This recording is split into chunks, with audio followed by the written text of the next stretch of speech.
Hey guys, Freddy here. Welcome back to another modern adventure thing.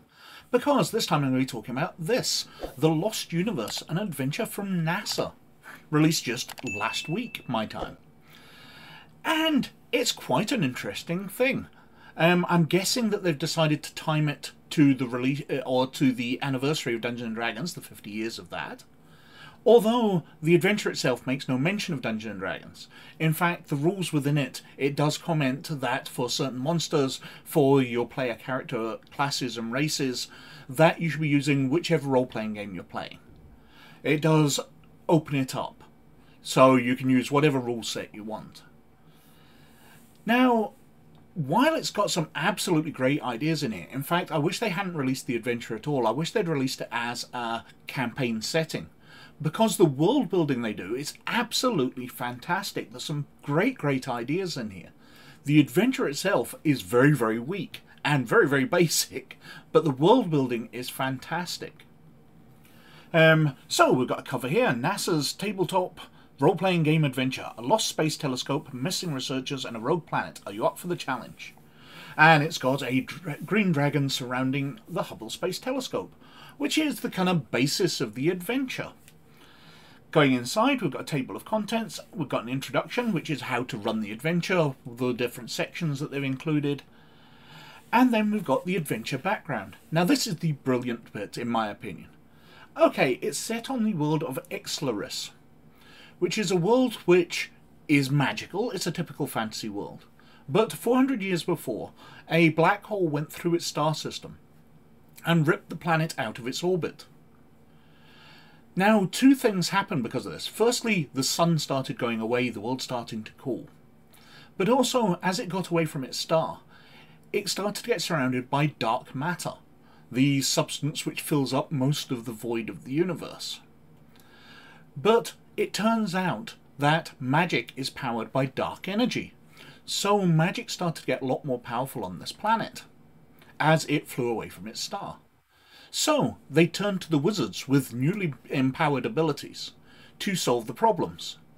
And the wizards, firstly, they created a force field around the planet to keep the heat in and stop everybody from freezing. And then they created various enchanted stones which would release UV radiation, basically sunlight, and allow the cities to be lit for people to operate normally. But also they would put these out to farms so the crops would grow, so everybody could still be fed. However, outside of these controlled areas, the world was plunged into eternal night. So monsters which are more powerful during night, vampires, different types of creatures, and the creatures from the Underdark, were all free to travel around across the rest of the world, making it a far more dangerous planet. Now, over the years, the wizards have started using their increased powers to start scrying on other planets. And one of the planets that they encountered was Earth. And they found that Earth had NASA and the Hubble Space Telescope, which was giving them information about the universe and the way it was made up, which is a possible solution for these wizards into Exlaris' problems. So, they decided to, after getting all this data that they got access to, but they couldn't understand it because they're wizards, not scientists, they decided to summon the spirits of some NASA scientists. And that's where the players enter the game, that they have entered this fantasy world because their spirits have been summoned across the universe by the wizards. But they have entered the bodies of inhabitants of this planet, so you create a character as normal. An orc, a half-orc barbarian, an elf thief, whatever you're creating. But the soul within that is a NASA scientist with all their knowledge. But they have the physical body and all the abilities of whichever race class they've chosen. At the same time, there's a powerful green dragon who hoards knowledge rather than gold. And it has done a similar thing, but it summoned up the creators of Hubble. But it snatched them out of the world before they created Hubble. So, on Earth, Hubble has disappeared, and all of the advances have disappeared along with it. And these advances are something that the adventure is quite boastful about. NASA's very, very proud of what they've done over the years and definitely want to speak about it. And that's one of the purposes of this adventure, is to point out that just Hubble itself has led to all of these advances, and think of all the other things that they're doing. But the players have arrived in random bodies. People have been notified that there will be some people acting strange, and the wizards want access to them. So that's the scenario the players have jumped into. We've got various basic information about the society. Because travelling through the wilderness is very, very dangerous, the wizards have used their extra powers to create portals.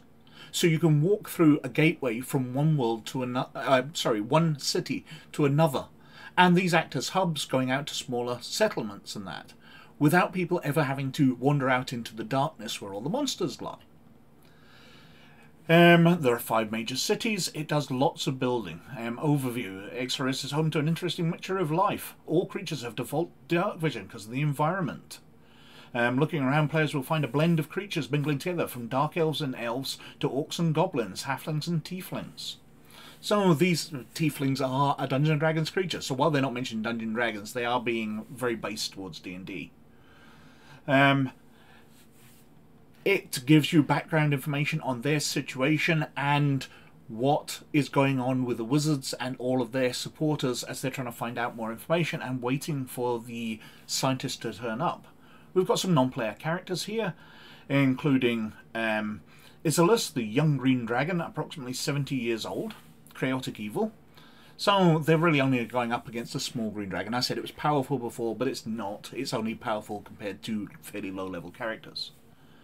The stage is set. The game will not open on the characters, but on the players themselves on planet Earth, at least one version of Earth. And it gives background information on what's changed, or as it changes, as the players' spirits get transferred across and they find themselves in this strange place, and what they do. And there's a few encounters set up as they arrive. Lots of nice pictures of the different things that Hubble has discovered. They have to decipher that the bodies that they're in have just stepped through portals. So they were being in sort of transit anyway, and the scientists' spirits were in transit. So they mingled. People looking around the city, finding out what's going on. If they go to a tavern, what happens. Visiting the observatory where the wizards are based. Lots of background information as they speak to the wizards. They discover that they are being watched by the dragon, which is shapeshifted into an elf, although they don't know it's the dragon at this point, and they follow it out to the ruins. So they are going out of the city to the more dangerous area, questing out to the ruins to rescue the other scientists which have been grabbed, the ones which created Hubble, which has now been deleted. Gravitational lensing, so much background information on discoveries that NASA has made. Then we've got the ruins as they quest through that until they meet the dragon. They will end up fighting the dragon, freeing the scientists, returning back, and then everybody's returned to the real world. And there's a big section as you walk into the Museum of Discoveries which we made about Hubble, and there's paragraphs of text showing all the different things which Hubble has been responsible for. If this thing had gone wrong, all the advancements that humanity would have lost. More discovery awaits thanks to Hubble and to your new friends on Exlaris who helped return it to your timeline. There's background information on different things like the energy of the vacuum, so 0-point energy, which makes the magical characters tap into. Information on what part of the universe is made up of dark energy, gravitational lensing, red shifts, blue shifts. We've got different pictures on that Hubble's taken, 360 degree of the control center. We've got Appendix C, a picture of Hubble itself.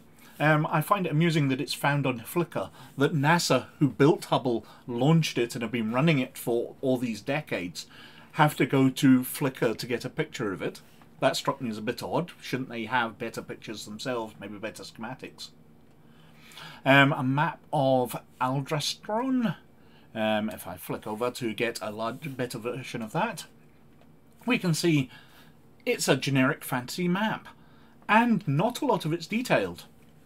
Basically, all it details out is the city and the ruins. I don't think the description even mentions there's a river between the two. You just go from the city to the ruins without traversing the distance between. We've no idea what this cluster of huts is. We've no real ideas what's in the wood. It doesn't detail any of that out. Continuing through, if I flick back, gravitational lensing puzzle image in the library. The goal is to have the players line up the lens provided by the headmaster with the gravitational lens in this image. And then we've got the credits of who wrote it. And a nice back cover with what looks like lumberjacks waving at trees. But anyway. Now, as I said, I really like the setup of this one. The world building is absolutely fantastic. This is a world I would like to see fleshed out into a full campaign. Let us know the other things which are around. This is a dangerous world where monsters hide in the darkness while the civilized species cluster behind magical defenses. It's a really interesting idea, but the adventure itself doesn't really go into any of that. It's got two locations, the city and the ruins, and not a lot more, but the world building, as I said, is fantastic. But anyway, I think I've whittled on for quite long enough, so thank you very much for watching. But as always, most of all, you look after yourselves, and I'll catch you later. Bye now.